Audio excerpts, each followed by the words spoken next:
Harper Audio presents You're Better Than Me, a memoir, read by Bonnie McFarlane, with a foreword read by Alexander Cendese.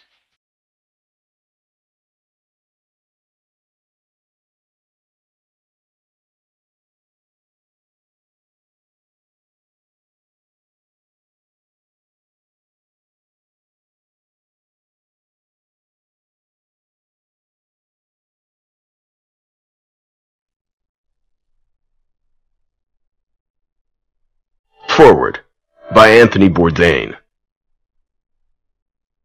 The tarmac at Heathrow is socked in with fog, and the Percodan is kicking in. I spent last night figuratively jacking off advertisers and sponsors at a network dog and pony, and it took an ill-advised number of Negronis at the hotel bar to wash away the memory. My flight has been canceled, and I think I have a brain tumor. Other than that, everything is fine. The bright light in this otherwise dark, depressing picture is that I have Bonnie McFarlane's manuscript on my iPad and can refer to it at any time. Things, I can remind myself, could be worse.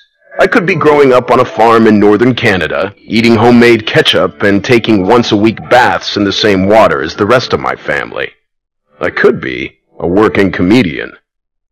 I didn't know who Bonnie McFarlane was when I first met her. She was introduced to me as the writer at a charity roast where I was to be playfully skewered by a panel of friends, professional comics, and people who genuinely hated me. Bonnie, it was explained, had been hired to write jokes and insults for those few who called themselves my friends, and for the larger group who, though in possession of sufficient ill will, were unable to articulate their loathing to comic effect. She apologized in advance, though she needn't have. In agreeing to participate, the other chefs and television personalities on the days that night had forgotten, perhaps, that custom and tradition require everyone to share the pain of a roast. And on that night, no one got out alive. By the time dessert was served, there was blood and hair everywhere. Mario Batali had to endure one fat joke after another. Rachel Ray, given one of the best lines of the night, had to tell a joke about giving Mario a blowjob and him thoughtfully providing his own scrunchie to help keep the hair out of her face. Guy Fieri, what you get when Billy Idol fucks a panda, took it from all sides and limped out of the festivities leaking fluids from every orifice. My friend Eric Repair dutifully read Bonnie's lines to uproarious laughter, pausing intermittently to apologize to his targets. The jokes and insults were witheringly funny, merciless, inappropriate. Other comics, famous comics, funny comics, took their turns, but I don't honestly remember them, because when Bonnie McFarlane stepped up to the microphone, she killed, she destroyed, she eradicated the memory of all of them. I turned to my longtime agent sitting next to me and said, "Who is this person, and how do we get her to write a book?" Some people have a unique voice, a special way of looking at the world, seeing it, describing it. Others have a story. Very few people have both. I had no idea when I first reached out to Bonnie that she had a story, particularly this story.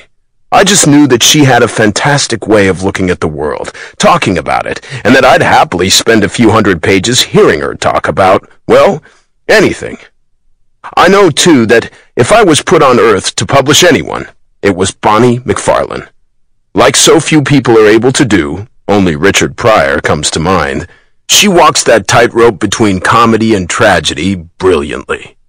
I am proud to bask in her reflected glory.